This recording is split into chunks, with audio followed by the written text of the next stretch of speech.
My name is Ophelia Clark. I was 44 and witnessed my father's memorial from the distant back pew while my sister delivered a eulogy celebrating his singular successful child.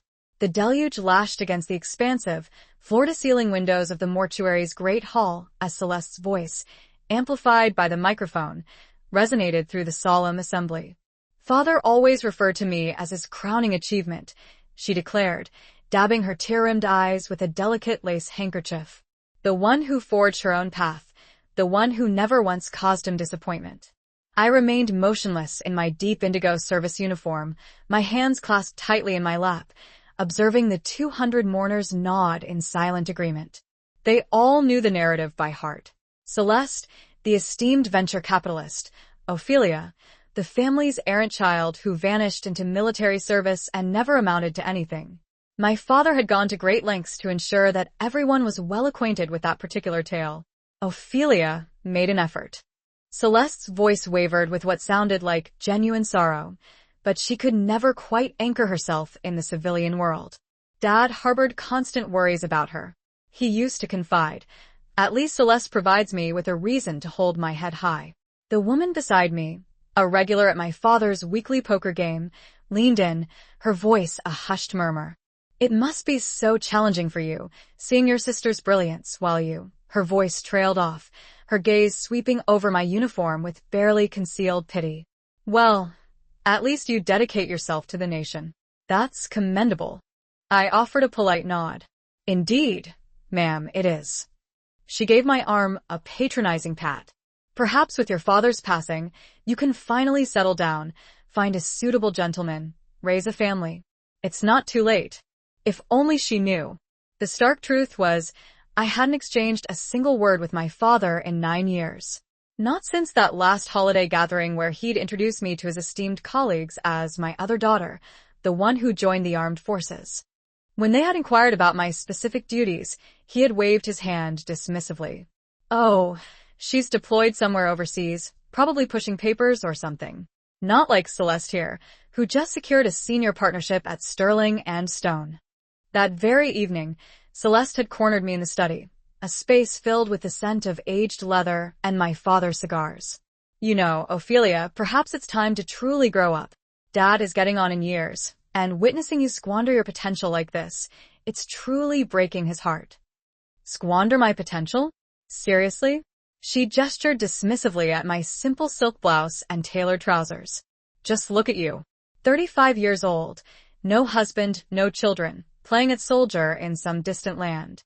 When are you going to embrace something substantive with your life?" I departed the following dawn and never looked back. Now, 9 years later, father was gone, and I was subjected to his golden child explaining to an auditorium full of people just how profoundly he had been let down by me.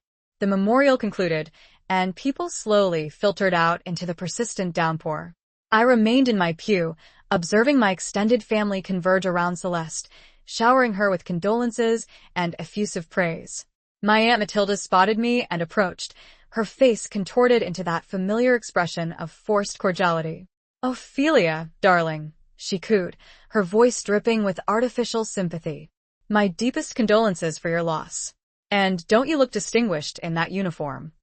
"Thank you, Aunt Matilda. You know, your father did speak of you occasionally. He often wondered what you were truly engaged in over there. He used to jest that you were likely just filing documents in some air-conditioned office." She let out a light, tinkling laugh. "But really, at least you secured stable employment, didn't you? Not everyone can be like Celeste." I offered a slight smile. "No, not everyone can." Uncle Bernard joined us, his face flushed from the brisk, damp air. "Ophelia, my word, when was the last time we saw you? You look—" He scrutinized my uniform with the same bewildered expression I had encountered my entire life. "Well, you look significant. What are all those ribbons for?" Before I could reply, Celeste appeared at my elbow. "Uncle Bernard, Aunt Matilda." She embraced them both warmly. "Thank you so much for coming. Dad would have been immensely touched." "Of course, precious," Matilda purred. "He was so immensely proud of you. We all are." Celeste's gaze flickered to me, then back to them. Ophelia was just recounting her work. Still stationed overseas, I presume. Her tone was polite yet dismissive, precisely the same tone she had employed our entire lives when discussing my little military escapade. Afghanistan, actually, I stated quietly. Oh, well. Celeste waved a manicured hand. I'm sure someone has to handle the support roles. Dad always maintained the military requires administrators, too. Uncle Bernard chuckled heartily. Your father used to fret you'd never find your way back home. Said you were simply hiding out over there because real life was too daunting. The Great Hall was nearly deserted. Outside, I could discern my father's former colleagues boarding their luxury sedans, likely bound for the exclusive Stonegate Country Club for the reception, the very club where my father had hosted innumerable dinners, unfailingly introducing Celeste as his accomplished daughter, and me, when I deigned to appear, as the other one. Are you attending the reading of the will tomorrow? Celeste inquired, though her inflection suggested complete indifference. I'll be there. Good, although frankly, I don't anticipate much for you. Dad was quite explicit about his sentiments. She softened her voice, as if delivering delicate bad news. He bequeathed the vast majority to me. The estate, the investment portfolio, the controlling interest in Clark and Associates Holdings. He stated I was the one who truly grasped responsibility. Aunt Matilda nodded approvingly. That makes perfect sense. Celeste has established herself so remarkably well. But I'm certain there's something minor for you, Celeste continued. Perhaps his grandfather's pocket watch, or some other personal trinkets. He wasn't entirely heartless.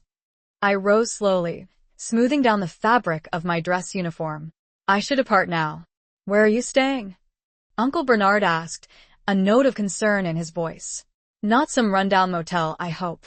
The Grand Hyatt downtown. Celeste's brow furrowed. Can you genuinely afford that? I mean on a soldier's stipend. I manage. Well, if you require assistance with the bill, simply inform me. I understand things must be rather strained for you. I began walking towards the massive oak doors, my polished dress shoes clicking rhythmically on the polished marble floor. Behind me, I overheard Celeste confide to our relatives. She's proud. You know, always has been. I suspect that's part of her fundamental issue. She can never concede when she requires assistance. That night in my hotel suite, I sat on the edge of the bed and gazed at my phone screen. 12 missed calls from my deputy, 6 from my chief of staff, and 1 from the Secretary of Defense's private line. I had informed them I required 3 days for an urgent family matter, and they had granted it without question. They always did. Because for the past 4 years, I had been Major General Ophelia Clark, Deputy Commander of Joint Special Operations Command, the first Asian American woman to hold the prestigious position, the strategist who had meticulously planned 3 of the most successful counterterrorism operations in modern military history, the woman who provided briefings to the president every Tuesday morning at 0800 hours. But to my family, I remained merely Ophelia, the perennial disappointment, the one who couldn't find her proper place in the real world. The following morning, I sat in Leonard Miller's law office, clad in the identical deep indigo uniform I had worn to the memorial. The office was precisely as I had envisioned. Dark, polished mahogany paneling, supple leather armchairs, towering bookshelves laden with antiquated law tomes. The quintessential setting where substantial financial affairs were transacted. Celeste arrived 15 minutes late, dressed in a sleek charcoal Prada suit, her eyes glued to her smartphone. Apologies, she mumbled, not bothering to look up. Critical conference call with Tokyo. You understand how it is. I offered no response. Actually, you probably don't, she added with a faint, condescending laugh. Different spheres, entirely, wouldn't you agree? Mr. Miller shuffled through a stack of papers. Let us commence. Cyrus Clark's last will and testament, dated March 15th of this year. He cleared his throat and began reciting the standard legal boilerplate. Celeste leaned back in her chair, already radiating boredom. She had undoubtedly heard all of this before. Father had likely walked her through every intricate detail, just as he had guided her in inheriting his formidable business connections, his exclusive social circle, his entire, carefully constructed legacy. To my daughter, Celeste, Miller continued, I bequeath my sprawling estate in Greenwich, my diversified investment portfolio managed by Vanguard Capital, and my controlling stake in Clark and Associates Holdings. Celeste offered an unsurprised nod. To my daughter Ophelia, Miller paused, his gaze lifting to meet mine. I bequeath my sincerest apologies. A profound silence descended upon the room. Celeste's brow furrowed. What exactly does that signify? Miller continued reading, without interruption.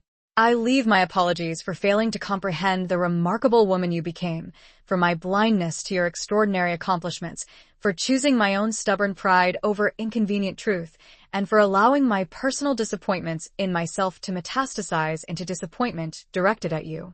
I felt a subtle, internal shift within my chest, but I maintained a perfectly neutral expression.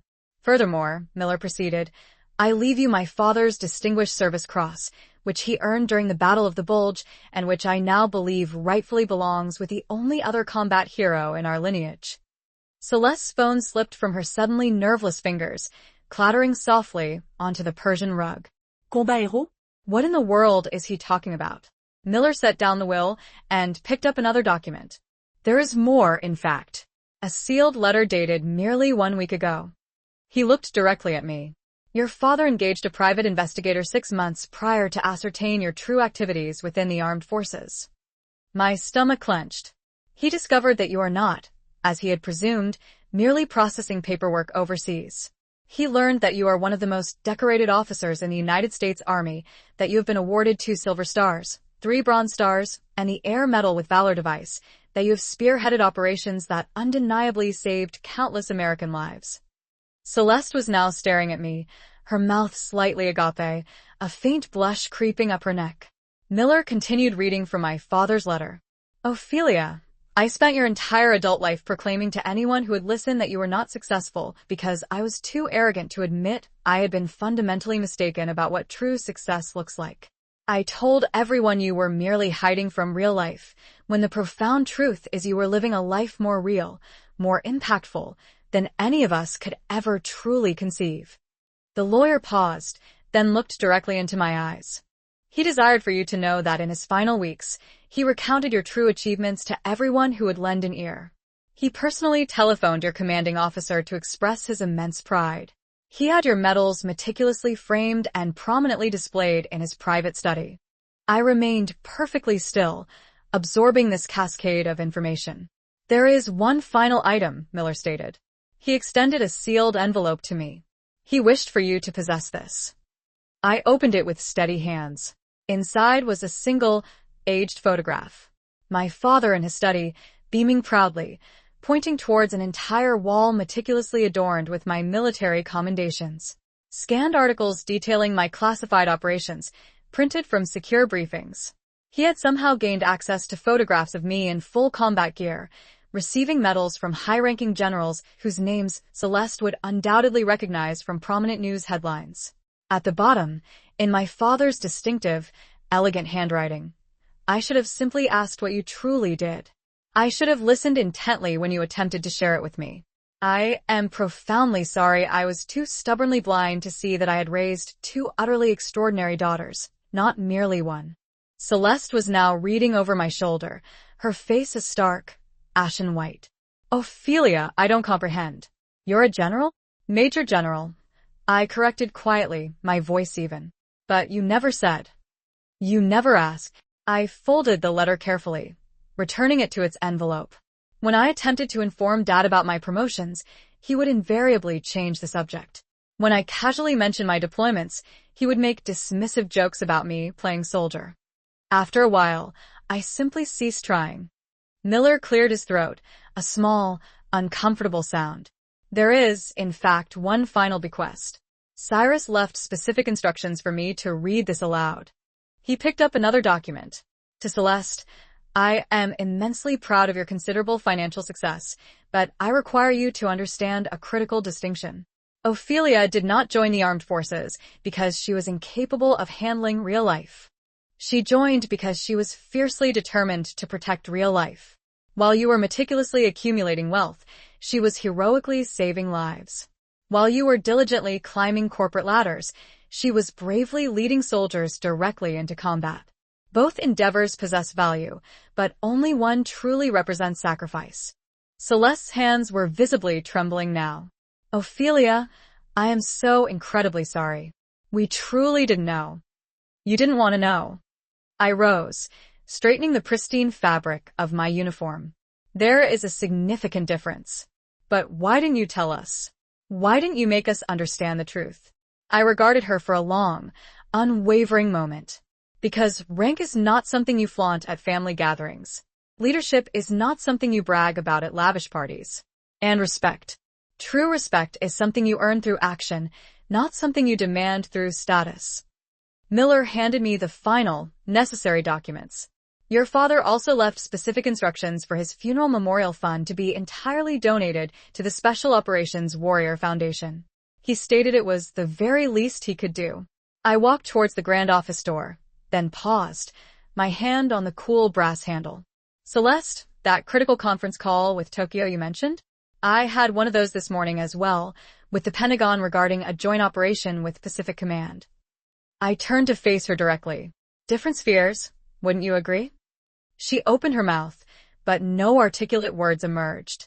I left them seated there in that opulent office, surrounded by its luxurious leather chairs and countless law books, the oppressive weight of 2 decades of deeply ingrained assumptions crumbling irrevocably around them.